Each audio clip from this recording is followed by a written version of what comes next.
2020 പുറത്തിറങ്ങിയ Japanese mini series in house marriage ഹണിയുടെ കഥയാണ് നിങ്ങൾ സിനിമാ കഥയിലൂടെ കേട്ടുകൊണ്ടിരുന്നത്. കഥയുടെ അവസാന ഭാഗമാണിത്. ആദ്യ ഭാഗം കാണാൻ താല്പര്യപ്പെടുന്നവർ ഡിസ്ക്രിപ്ഷനിൽ കൊടുത്തിട്ടുള്ള ലിങ്കിൽ ക്ലിക്ക് ചെയ്യുക. കഴിഞ്ഞ എപ്പിസോഡിന് അവസാനം നമ്മൾ കണ്ടത് അമയും മനാറ്റ്സുവും അടുത്തിടപഴകി നിൽക്കുമ്പോൾ കോവർക്കേഴ്സ് വരുന്നതും അവരെ ഒന്നിച്ചു കാണുന്നതും അത് കണ്ട് ഞെട്ടിയ മനാറ്റ്സു രക്ഷപ്പെടുവാൻ വേണ്ടി അമി തന്നെ പ്രപ്പോസ് ചെയ്തതായി നടിക്കുകയും താനത് റിജക്ട് ചെയ്തു എന്ന് പറഞ്ഞ് അവിടെ നിന്ന് പോകുന്നതുമായിരുന്നു. അതമിയെ അല്പമെങ്കിലും ദുഃഖിതയാക്കുകയും ചെയ്തിരുന്നു. എന്തായാലും അതുകൊണ്ട് ഒരു ഗുണമുണ്ടായി. കോവർക്കേഴ്സിനിടയിൽ അവർ തമ്മിൽ റിലേഷൻഷിപ്പിലാണ് എന്ന തരത്തിൽ ഗോസിപ്പുകൾ പരന്നില്ല. അന്ന് വൈകുന്നേരം വീട്ടിലെത്തിയപ്പോൾ തന്റെ മുമ്പിൽ മറ്റു വഴികൾ ഉണ്ടായിരുന്നില്ലെന്നും അപ്പോൾ അങ്ങനെ പറഞ്ഞില്ലായിരുന്നെങ്കിൽ നമ്മളെപ്പറ്റി ഓഫീസ് മുഴുവൻ ഗോസിപ്പുകൾ കൊണ്ട് നിറഞ്ഞേനെ എന്ന് മനാറ്റ്സു അമിയോട് പറഞ്ഞു. അമി പക്ഷെ പിണക്കത്തിലായിരുന്നു. എന്നിരുന്നാലും മനാറ്റ്സുവിന്റെ വിശദീകരണമൊക്കെ കേട്ടതും മനാറ്റ്സു പറഞ്ഞതിൽ കാര്യമുണ്ട് എന്ന് അമിക്ക് തോന്നി. അതുകൊണ്ട് തന്നെ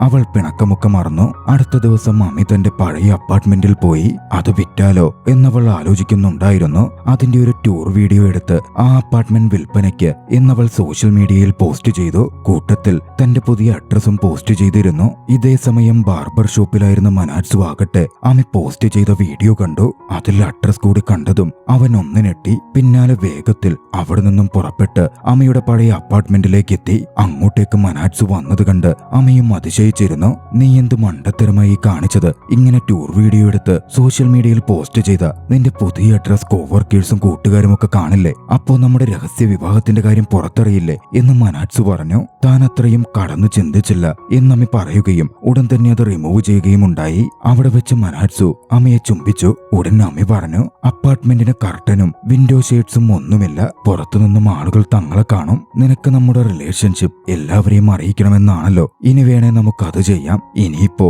അതിങ്ങനെ മറച്ചു വെക്കേണ്ട കാര്യമുണ്ടെന്ന് തോന്നുന്നില്ല. പക്ഷേ അമ്മി പറഞ്ഞു, എന്നാലും അതൊന്നും ഇപ്പോ വേണ്ട. അതുകൊണ്ട് തന്നെ മനാറ്റ്സു അവളെ വിട്ട് പിന്മാറി വീട്ടിലേക്ക് പോന്നു. വീട്ടിൽ താൻ അവൾക്കായി കാത്തിരിക്കാം എന്നും അവളോടായി കൂട്ടിച്ചേർത്തു. അടുത്ത ദിവസം പകലിൽ ജോലിക്ക് പോകുന്നതിന് മുമ്പ് താൻ വാങ്ങിയ പുതിയ വസ്ത്രവും ധരിച്ച് അമി മനാറ്റ്സുവിന് മുമ്പിലെത്തി. മനാറ്റ്സു അതിനെപ്പറ്റി അഭിപ്രായം പറയുന്ന കേൾക്കാൻ അവൾക്ക് താല്പര്യമുണ്ടായിരുന്നു. വസ്ത്രം കണ്ട മനാറ്റ്സുവിനും അത് ധരിച്ച് അവളേറെ സുന്ദരിയായി തോന്നി. അതിനെപ്പറ്റി അവൻ കോംപ്ലിമെന്റ് ചെയ്യുകയും ചെയ്തു. അവൾ പോവാൻ നേരം മനാറ്റ്സു അവളുടെ വസ്ത്രത്തിലെ ഡ്രസ് ടാഗ് കണ്ടു. അതെടുത്തു നോക്കി. വളരെയധികം വില കൂടിയ വസ്ത്രമായിരുന്നു അത്. അമി സാധനങ്ങൾ വാങ്ങുവാൻ ഒരുപാട് പണം ചെലവാക്കുന്ന വ്യക്തിയാണ് എന്ന് ആ നിമിഷം മനാറ്റ്സുവിന് തോന്നി. അതുകൊണ്ട് തന്നെ പണച്ചെലവുകളെപ്പറ്റി അമ്മയുമായി സംസാരിക്കുവാൻ മനാറ്റ്സു തീരുമാനിച്ചു. രണ്ടുപേരുടെയും സേവിങ്സ് ബാലൻസും മറ്റും പരസ്പരം പങ്കുവെക്കണമെന്നും ഒരു ഫിനാൻഷ്യൽ പ്ലാൻ ഉണ്ടാക്കി നല്ല രീതിയിൽ ജീവിതം മുന്നോട്ട് കൊണ്ടുപോകണം എന്നും മനാറ്റ്സു ഒരു സജഷൻ അമ്മയ്ക്ക് മുമ്പിലേക്ക് വെച്ചു. എന്ത് സാധനം വാങ്ങിയാലും പാർട്ട്നേഴ്സ് എന്ന നിലയിൽ അതിനെപ്പറ്റിയുള്ള വിവരങ്ങൾ പങ്കുവെക്കണമെന്നും ഒപ്പീനിയൻ എടുത്ത ശേഷമേ അത് വാങ്ങണോ വേണ്ടയോ എന്ന് തീരുമാനിക്കാവൂ എന്നും സജഷനിൽ ഉണ്ടായിരുന്നു. അമ്മയും അത് മനാറ്റ്സുവിനോട് പറയാനിരിക്കുകയായിരുന്നു. മനാറ്റ്സു തന്നെ അത് പറഞ്ഞതിൽ അവൾക്ക് സന്തോഷം തോന്നി. ഇരുവർക്കും അത്യാവശ്യം സേവിങ്സും വരുമാനവും ഉണ്ടായിരുന്നു. അതുകൊണ്ട് തന്നെ നല്ലൊരു ഫിനാൻഷ്യൽ മാനേജ്മെന്റ് ഉണ്ടെങ്കിൽ അവരുടെ ജീവിതം നന്നായി പോകും എന്നിരുവർക്കും മനസ്സിലായി. ഫിനാൻഷ്യൽ മാനേജ്മെന്റിലുള്ള പരസ്പര സഹകരണവും മനാറ്റ്സുവിനെ കൂടുതൽ സന്തോഷിപ്പിച്ചിരുന്നു. ഒരു ദിവസം മനാറ്റ്സുവും അമിയും ഒരു ഗ്യാദറിങ്ങിന് പോയി. അവിടെ നിന്ന് തിരികെ വരുമ്പോൾ അമി അത്രമേൽ സന്തോഷവതിയല്ലെന്ന് മനാറ്റ്സുവിന് മനസ്സിലാകുന്നുണ്ടായിരുന്നു. അമിയൊടുവിൽ മനസ്സ് തുറന്ന് സംസാരിക്കാൻ തീരുമാനിച്ചു. മനാറ്റ്സുവിനെ പറ്റി കൂടുതൽ വിവരങ്ങളോ മനാറ്റ്സുവിന്റെ പശ്ചാത്തലമോ ഒന്നും തനിക്കറിയില്ലെന്നും എന്തുകൊണ്ടാണ് മനാറ്റ്സു ഒരു രഹസ്യ മാരേജിന് അതും വേഗത്തിൽ വേണമെന്ന തരത്തിൽ വിവാഹം കഴിച്ചത് എന്നുപോലും തനിക്കറിയില്ല എന്നും അമി മനാറ്റ്സുവിനോട് പറഞ്ഞു. അത് പറയാതിരുന്നത് തന്റെ തെറ്റ് തന്നെയാണ് എന്ന് പറഞ്ഞ മനാറ്റ്സു പിന്നാലെ മനസ്സ് തുറക്കാൻ ആരംഭിച്ചു. തന്റെ അമ്മ രോഗബാധിതയായി ആശുപത്രിയിലായിരുന്നെന്നും ആ സമയം അമ്മയ്ക്ക് വല്ലതും സംഭവിച്ചാൽ താൻ ഒറ്റപ്പെട്ടു പോകുമോ എന്നമ്മയ്ക്ക് ആവലാതി ഉണ്ടായിരുന്നെന്നും അമ്മയെ ഒന്ന് ആശ്വസിപ്പിക്കാനും വേഗത്തിൽ അതിനൊരു മാറ്റം വരുത്താനുമാണ് താൻ അത്തരത്തിൽ പോസ്റ്റിട്ട് വിവാഹം കഴിച്ചത് എന്ന് മനാറ്റ്സു അമ്മയെ അറിയിച്ചു. അത് കേട്ടതും മനാറ്റ്സുവിന്റെ കണ്ണുകൾ നിറഞ്ഞൊഴുകാൻ തുടങ്ങി. മനാറ്റ്സു അമ്മയെ ആശ്വസിപ്പിച്ചു. അമ്മയ്ക്കിപ്പോൾ കുഴപ്പമൊന്നുമില്ലെന്നും അസുഖം ഭേദമായ അമ്മ ഇപ്പോ വീട്ടിൽ റെസ്റ്റിൽ കഴിയുകയാണ് എന്നും മനാറ്റ്സു അവളോട് കൂട്ടിച്ചേർത്തു. അത് കേട്ടതും അമ്മയ്ക്ക് സന്തോഷം തോന്നിയിരുന്നു. അവിടെ വെച്ച് അവർ പരസ്പരം ഒരു ചുംബനവും കൈമാറി അവരുടെ ജീവിതം സന്തോഷത്തോടെ മുന്നോട്ട് പോയിക്കൊണ്ടിരുന്നു. തുടർച്ചയായി മനാറ്റ്സു അമിയെ എപ്പോഴും അവളുടെ സെക്കൻഡ് നെയിം വെച്ചായിരുന്നു വിളിച്ചുകൊണ്ടിരുന്നത്. ജാപ്പനീസ് സിസ്റ്റം അനുസരിച്ച് ബഹുമാനത്തോടെ അല്പം അകലം കീപ്പ് ചെയ്ത് വിളിക്കുന്നതാണ് സെക്കൻഡ് നെയിം. അത്രമേൽ അടുപ്പമുള്ളവരെ മാത്രമേ അവരുടെ ഫസ്റ്റ് നെയിം വിളിച്ചു വിളിക്കുകയുള്ളൂ. മനാറ്റ്സു അത്തരത്തിൽ തന്നെ വിളിക്കുന്നതിൽ അമിക്ക് പരാതിയുണ്ടായിരുന്നു. പക്ഷേ മനാറ്റ്സു പറഞ്ഞു, നമ്മൾ വീട്ടിൽ വെച്ചാണെങ്കിലും ഫസ്റ്റ് നെയിം വിളിച്ച് ശീലിച്ചാൽ ഓഫീസിൽ വെച്ച് അബദ്ധത്തിൽ അത് വിളിച്ചു പോകും. മറ്റുള്ളവർ അത് കേട്ടാൽ അതോടെ കാര്യങ്ങൾ പുറത്തറിയുകയും പ്രശ്നമാവുകയും ഉണ്ടാകും. അതുകൊണ്ടാ വീട്ടിൽ പോലും താൻ സെക്കൻഡ് നെയിം വിളിക്കുന്നത്. മനാറ്റ്സു തന്നെ അമി എന്ന ഫസ്റ്റ് നെയിം വിളിക്കാത്തതിൽ അമിക്ക് വല്ലാത്ത നിരാശ തോന്നി. അത് മനസ്സിലാക്കിയ മനാറ്റ്സു ആകട്ടെ അവളെ സന്തോഷിപ്പിക്കാൻ ക്യൂട്ടായിട്ട് ഓരോന്ന് ചെയ്യാനും ആരംഭിച്ചു. അങ്ങനെയിരിക്കെ അവരുടെ കമ്പനിയിൽ ഏറെ സ്മാർട്ടായ മറീന എന്ന പെൺകുട്ടി ജോയിൻ ചെയ്തു. അമ്മയുടെ അതേ ഡിപ്പാർട്ട്മെന്റിലായിരുന്നു മറീനയും വർക്ക് ചെയ്തിരുന്നത്. അമ്മയും മറീനയും തമ്മിൽ പെട്ടെന്ന് സൗഹൃദത്തിലായി. അവർ പരസ്പരം സംസാരിച്ചു നിൽക്കെ ഒരു ദിവസം അങ്ങോട്ടേക്ക് മനാറ്റ്സു കടന്നു വന്നു. ആ സമയം മറീനയാകട്ടെ ഈ കമ്പനിയിലുള്ള ഒരു വ്യക്തിയെ തനിക്കറിയാം എന്ന് പറഞ്ഞുകൊണ്ടിരിക്കുകയായിരുന്നു. അവരിരുവരെയും കണ്ടതും മനാറ്റ്സു നിൽക്കുകയും മറീനയെ എന്ന ഫസ്റ്റ് നെയിം വിളിക്കുകയും ചെയ്തു. മറീനയെ അത്തരത്തിൽ ഫസ്റ്റ് നെയിം വിളിച്ചത് കേട്ട് അമി ഞെട്ടിയിരുന്നു. മനാറ്റ്സുവിനെയാണ് തനിക്ക് അറിയുന്നതെന്നും മനാറ്റ്സു തന്റെ എക്സ് ബോയ് ഫ്രണ്ട് ആണ് എന്ന് മറീന അമിയോട് കൂട്ടിച്ചേർക്കുകയും ഉണ്ടായി. അത് കേട്ട് അമി ഒന്നുകൂടെ ഞെട്ടി. മനാറ്റ്സു ആകട്ടെ ഇതൊക്കെ കണ്ട് അമിക്ക് സങ്കടമാകുമോ എന്നായിരുന്നു ആദ്യം ചിന്തിച്ചത്. അന്ന് വീട്ടിലെത്തിയപ്പോൾ അമ്മി മനാറ്റ്സുവിനോട് സംസാരിച്ചില്ല. അവൾ പിണങ്ങിക്കിടന്നു. മനാറ്റ്സു ആകട്ടെ അതൊക്കെ പഴയ കാര്യങ്ങളാ, മറീനയുമായി ഇപ്പോ ഒരു ബന്ധവുമില്ല, മറീനയുടെ വിവാഹമൊക്കെ കഴിഞ്ഞു എന്നമ്മയോട് എക്സ്പ്ലെയിൻ ചെയ്യാൻ ശ്രമിച്ചു. നിങ്ങളുടെ പാസ്റ്റ് റിലേഷൻഷിപ്പ് എനിക്കൊരു പ്രശ്നമല്ല, നിങ്ങൾ എനിക്ക് ഒരുപാട് വിശ്വാസവുമാണ്. എന്റെ പ്രശ്നം അതൊന്നുമല്ല. പ്രശ്നം എന്തെന്നാൽ മറീനയെ മനാറ്റ്സു ഫസ്റ്റ് നെയിം വെച്ച് വിളിച്ചിരുന്നു. അമ്മയാകട്ടെ ഇന്നേവരെ വിളിച്ചിട്ടുമില്ല. ഗൗരവം കാണിച്ച അമ്മി വളരെ കോൾഡായിട്ട് തന്നെ അവനോട് പെരുമാറി. പിറ്റേന്ന് പകലിലും അവനോട് കാര്യമായൊന്നും മിണ്ടാതെയും മറ്റും അമ്മ ജോലിക്കും പോയി. ഓഫീസിലെത്തിയ അമ്മയും മറീനയും സംസാരിക്കുമ്പോൾ മനാറ്റ്സു വിവാഹം കഴിക്കാൻ പറ്റുന്ന ടൈപ്പ് ഒരാളൊന്നുമല്ല, അതുകൊണ്ടാ താൻ അവനോട് ബ്രേക്കപ്പ് ആയത് എന്ന് അമ്മയോട് പറഞ്ഞു. അവർ അങ്ങനെ സംസാരിച്ച് നിൽക്കുമ്പോഴായിരുന്നു മനാറ്റ്സു അങ്ങോട്ടേക്ക് വന്നത്. മറീനയുടെ സംസാരത്തെ മനാറ്റ്സു ചോദ്യം ചെയ്തു. പിന്നാലെ അമ്മി തന്റെ ഭാര്യയാണ് എന്നവിടെ വെച്ച് പ്രഖ്യാപിച്ചു. പിന്നാലെ കോവർക്കേഴ്സിന്റെ മുമ്പിലും അമ്മയുടെ കൈപിടിച്ച് മനാറ്റ്സു തങ്ങൾ ഭാര്യ ഭർത്താക്കന്മാരാണ് എന്ന കാര്യം വ്യക്തമാക്കി. തങ്ങളെ പിന്തുണയ്ക്കാനും കോവർക്കേഴ്സിനോട് അവർ ആവശ്യപ്പെട്ടു. മനാറ്റ്സുവിന്റെ പെട്ടെന്നുള്ള ആ തുറന്നു പറച്ചൽ ഒരു നിമിഷം അമ്മയെ ഞെട്ടിച്ചിരുന്നു. എന്നിരുന്നാലും ഉള്ളിന്റെ ഉള്ളിൽ അവൾ സന്തോഷിച്ചു. അന്ന് തിരികെ കാറിൽ പോരാൻ നേരം മനാറ്റ്സു അമ്മയോട് പറഞ്ഞു, നമ്മൾ ഭാര്യ ഭർത്താക്കന്മാരാണ് എന്ന് അനൗൺസ് ചെയ്യുമ്പോൾ തന്നെ നീ കമ്പനിയിലെ സെന്റർ ഓഫ് അറ്റൻഷനായി മാറും. അല്ലേലെ നീ ഒരുപാട് ക്യൂട്ടാ, എല്ലാവരും നിന്നെ ഇങ്ങനെ ശ്രദ്ധിച്ചുകൊണ്ടിരിക്കും. അതെനിക്കെന്തോ പെട്ടെന്നങ്ങ് ഉൾക്കൊള്ളാൻ പറ്റില്ലായിരുന്നു. അതുകൊണ്ടാ ഇങ്ങനെ പരസ്യമാക്കണ്ടെന്ന് ഇത്ര നാൾ താൻ കരുതിയിരുന്നത്. ഇനി അതിന്റെ ആവശ്യമില്ലെന്ന് തോന്നി. എന്നോട് ദേഷ്യമൊന്നും തോന്നരുത്. തുറന്നു പറയാത്തത് നിന്നെ വേദനിപ്പിക്കുന്നുണ്ടായിരുന്നു എന്നെനിക്കറിയില്ലായിരുന്നു. എന്നോട് ക്ഷമിക്കണം എന്ന് പറഞ്ഞും മനാറ്റ്സു അവളോട് ക്ഷമ ചോദിച്ചു. മനാറ്റ്സുവിന്റെ ആ വാക്കുകൾ അമിയെ ഒരുപാട് സന്തോഷിപ്പിച്ചു. തുറന്നു പറഞ്ഞതിനേക്കാൾ ഉപരിയായി മനാറ്റ്സു തന്നെ കെയർ ചെയ്യുന്നുണ്ട്, തന്നെപ്പറ്റി ചിന്തിക്കുന്നുണ്ട് എന്നത് അവൾക്ക് ഏറ്റവും വലിയ കാര്യമായി തോന്നി. അവൾക്ക് സ്പെഷ്യലായി ഒന്ന് താൻ തയ്യാറാക്കിയിട്ടുണ്ട് എന്ന് പറഞ്ഞ് മനാറ്റ്സു അവളെ കൂട്ടിക്കൊണ്ടുപോയി. അന്ന് അവളുടെ ബർത്ത്ഡേ ആയിരുന്നു. മനാറ്റ്സു അവളെ കൊണ്ടുപോയത് ഒരു ഫാൻസി ഹോട്ടലിലേക്കായിരുന്നു. ബർത്ത്ഡേ സെലിബ്രേറ്റ് ചെയ്യാൻ അവിടെ മണി ചുരുക്കുകയും ഒക്കെയും ചെയ്തിരുന്നു. അമ്മയ്ക്ക് എന്ത് ഗിഫ്റ്റ് വാങ്ങണം എന്ന് തനിക്കറിയില്ലായിരുന്നുവെന്നും അതുകൊണ്ടാണ് ഈ സർപ്രൈസ് പാർട്ടി താൻ അറേഞ്ച് ചെയ്തത് എന്നും മനാറ്റ്സു അവളോട് പറഞ്ഞു. പൊതുവെ പാർട്ടി നടത്തുവാനോ അത്തരത്തിൽ ഡെക്കറേഷൻ ചെയ്യുവാനോ ഒന്നും മനാറ്റ്സു വലിയ താല്പര്യമുള്ള വ്യക്തിയല്ല.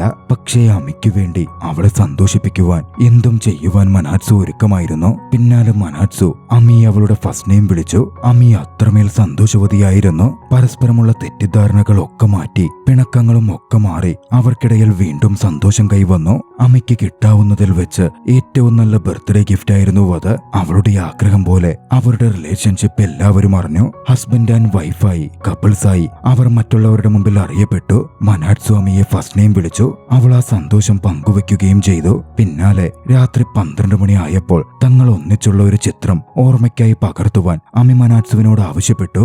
ആദ്യം മനാറ്റ്സു നോ പറഞ്ഞെങ്കിലും അവളെ ഞെട്ടിച്ചുകൊണ്ട് ചാടി ബെഡിലേക്ക് വന്ന് അവളെ ചുംബിച്ചുകൊണ്ട് ഒന്നിച്ചൊരു ചിത്രം പകർന്നു. പകർത്തി അമ്മയുടെ ബർത്ത്ഡേ ഏറെ സ്പെഷ്യലും മെമ്മറബിളും ആക്കാൻ വേണ്ടിയായിരുന്നു അവൻ അത്തരത്തിൽ പ്രവർത്തിച്ചത്. പിന്നീട് കുറച്ചു ദിവസത്തേക്ക് സന്തോഷത്തിന്റെ നാളുകളായിരുന്നു. പക്ഷേ കുറച്ചു നാളുകൾ കഴിഞ്ഞതും അമ്മയ്ക്ക് വീണ്ടും ആശങ്കകൾ വരാനാരംഭിച്ചു. ഒരു രാത്രിയിൽ മനാറ്റ്സു അമ്മയ്ക്കടുത്ത് നമുക്ക് പെട്ടെന്ന് കുട്ടികൾ വേണ്ടെന്നും അമ്മ പെട്ടെന്ന് പ്രഗ്നന്റ് ആയാൽ അത് ശരിയാവില്ല എന്നും പറഞ്ഞിരുന്നു. അമ്മയ്ക്ക് കുട്ടികൾ വേണമെന്നുണ്ടായിരുന്നു. പക്ഷേ മനാറ്റ്സുവിന് കുട്ടികളോട് താല്പര്യമില്ല. അതുകൊണ്ടായിരിക്കും അവൻ അന്ന് അത്തരത്തിൽ പറഞ്ഞത് എന്നായിരുന്നു അമ്മ ചിന്തിച്ചത്. മനസ്സിലിട്ടത് ആലോചിച്ച് അതവളെ കൂടുതൽ പ്രശ്നത്തിലേക്ക് എത്തിക്കാൻ ആരംഭിച്ചു. എന്നിരുന്നാൽ തന്നെയും മനാറ്റ്സുവുമായി അത് തുറന്ന് സംസാരിക്കാനും അമ്മയ്ക്കൊരു ധൈര്യം കിട്ടുന്നുണ്ടായിരുന്നില്ല. അവളുടെ കോവർക്കർ യുക്കിക്ക് അമ്മയുടെ മാനസികാവസ്ഥ അറിയാമായിരുന്നു. യുക്കി ഒരിക്കൽ അവളുടെ അടുക്കൽ മനാറ്റ്സുവിന് പകരം എന്തുകൊണ്ട് തന്നെ തിരഞ്ഞെടുത്തുകൂടാ എന്ന് ചോദിച്ചു. താൻ മനാറ്റ്സുവിനെ അത്രമേൽ പ്രണയിക്കുന്നുണ്ടെന്നും ഒന്നിനു വേണ്ടിയും മനാറ്റ്സുവിനെ നഷ്ടപ്പെടുത്താനോ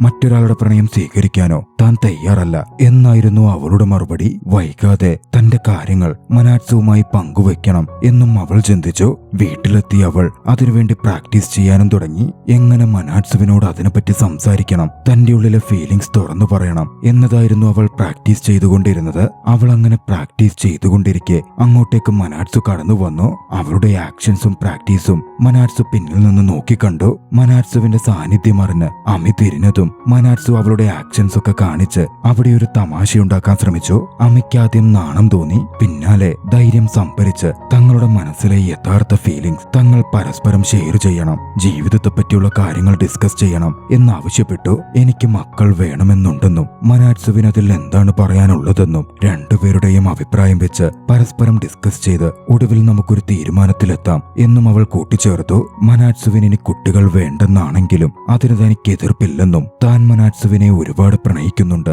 എന്നും അവൾ പറഞ്ഞു. മനാറ്റ്സു അതോടെ മറുപടി പറയാൻ തയ്യാറായി. തനിക്കും മക്കൾ വേണമെന്നുണ്ടെന്നും പക്ഷേ പെട്ടെന്നത് വേണ്ട എന്നു മാത്രമാണ് താൻ പറയുന്നത്. കാരണം ഇപ്പോൾ മക്കളുണ്ടായാൽ അത് അമ്മയുടെ കരിയറിനെ ബാധിക്കും. അവളുടെ ജോലിയിൽ അവൾ എത്രമാത്രം കഷ്ടപ്പെടുന്നുണ്ട്, ഉയർന്ന പൊസിഷനെത്താൻ എത്രമാത്രം ശ്രമിക്കുന്നുണ്ട് എന്ന് തനിക്കറിയാം. അതുകൊണ്ട് മാത്രമാണ് കുട്ടികൾ പിന്നീട് മതിയെന്ന് താൻ പറഞ്ഞത് എന്ന് മനാറ്റ്സു വ്യക്തമാക്കി. തന്നെപ്പറ്റി ചിന്തിച്ചിട്ടാണ് മനാറ്റ്സു അത്തരത്തിൽ തീരുമാനമെടുത്തതുപോലും എന്നറിഞ്ഞതും അമ്മയെ അത് ഏറെ സന്തോഷിപ്പിച്ചിരുന്നു. ആശങ്കകളും തെറ്റിദ്ധാരണകളും മാറി അമ്മ മനാറ്റ്സുവിനെ കെട്ടിപ്പിടിച്ചു. അവൾക്ക് അത്രമേൽ സന്തോഷം തോന്നിയ ദിവസമായിരുന്നു അത്.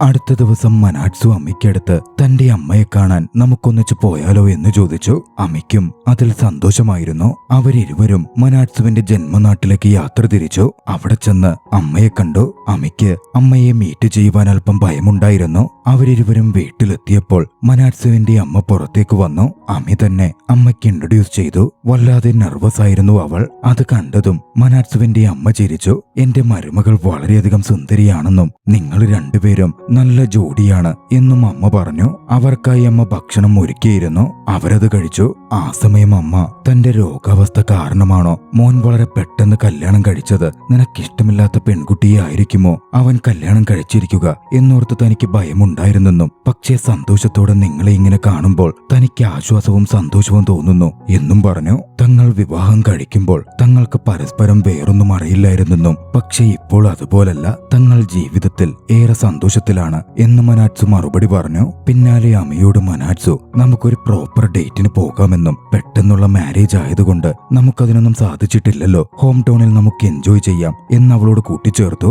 അമ്മയും സന്തോഷത്തോടെ അതിന് സമ്മതിച്ചു. അവർ അവിടെ മുഴുവൻ ചുറ്റിക്കറങ്ങി ഏറെ സന്തോഷത്തോടെ ഒരുപാട് സമയം ചെലവഴിച്ചു. ഹോം ടൗണിലെ ഡേറ്റിൽ ഓർത്തുവെക്കാൻ ഒരുപാട് മുഹൂർത്തങ്ങൾ അവർ സൃഷ്ടിച്ചു. ഇതെല്ലാം തനിക്കിപ്പോൾ ഒരു സ്വപ്നമായിട്ടാണ് തോന്നുന്നതെന്നും തനിക്ക് ഏറെ പ്രിയപ്പെട്ട പെൺകുട്ടിക്കൊപ്പം ഇങ്ങനെ ജീവിക്കാൻ സാധിക്കുന്നതിൽ അത്രമേൽ സന്തോഷമുണ്ട് എന്ന് മനാറ്റ്സു പറഞ്ഞു. അമ്മയ്ക്കും അവൾ ആഗ്രഹിച്ച പോലെ യഥാർത്ഥ പ്രണയം ലഭിച്ചിരുന്നു. തന്നെ ചതിച്ച ബോയ്ഫ്രണ്ടിനെ മറന്ന് പൂർണ്ണ സന്തോഷത്തിൽ ജീവിക്കുവാൻ അവൾക്കും സാധിക്കുകയായിരുന്നു. അങ്ങനെ ക്രിസ്മസ് കാലം എത്തി. അമ്മി അവരുടെ വീട് ഡെക്കറേറ്റ് ചെയ്തു. മനാറ്റ്സുവിനായി ഒരു സ്പെഷ്യൽ മീൽ പ്രിപ്പയർ ചെയ്ത് അവനെ സർപ്രൈസ് ചെയ്യിപ്പിക്കാനും അവൾ തീരുമാനിച്ചു. അന്നൊക്കെ തയ്യാറാക്കി മനാറ്റ്സു വരുവാൻ അവൾ കാത്തിരുന്നു. മനാറ്റ്സുവും വൈകാതെ വീട്ടിലേക്കെത്തി. അമ്മയുടെ എഫോർട്ടുകൾ കണ്ട് മനാറ്റ്സുവിനും സന്തോഷം തോന്നിയിരുന്നു. ഭക്ഷണമൊക്കെ കഴിഞ്ഞപ്പോൾ മനാറ്റ്സു താൻ കൊണ്ടുവന്നിരുന്ന പുതിയൊരു ബോക്സ് പുറത്തെടുത്തു. അതിലൊരു റിംഗ് ആയിരുന്നു ഉണ്ടായിരുന്നത്. ഈ പുതിയ റിംഗ് താൻ അവളെ ധരിപ്പിക്കാൻ ആഗ്രഹിക്കുന്നു എന്നവൻ പറഞ്ഞു. മനാറ്റ്സു ആദ്യമേ അവൾക്ക് കൊടുത്തിരുന്ന റിംഗ് അവളുടെ പക്കൽ നിന്നും നഷ്ടപ്പെട്ടിരുന്നു. അമ്മി അതിൽ ദുഃഖിതയാണ് എന്ന് മനസ്സിലാക്കിയായിരുന്നു മനാറ്റ്സു അന്ന് റിംഗുമായി എത്തിയത്. സന്തോഷത്തോടെ അവൻ ആ റിംഗ് അവളെ അണിയിച്ചു. അമ്മി മനാറ്റ്സുവിനെ കെട്ടിപ്പിടിച്ചു. മനാറ്റ്സു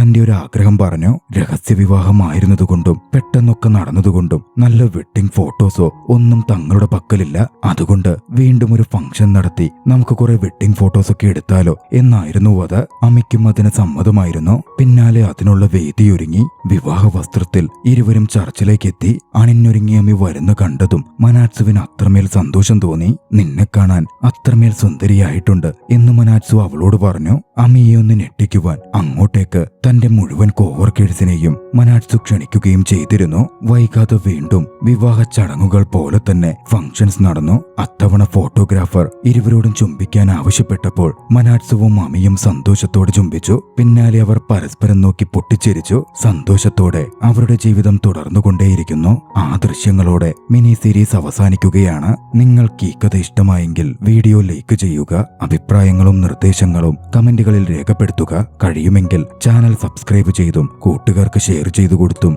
ഞങ്ങളെ സപ്പോർട്ട് ചെയ്യുക. അടുത്ത എപ്പിസോഡിൽ മറ്റൊരു മികച്ച ചലച്ചിത്രവുമായി നമുക്ക് കണ്ടുമുട്ടാം. അതുവരെ ബായ്.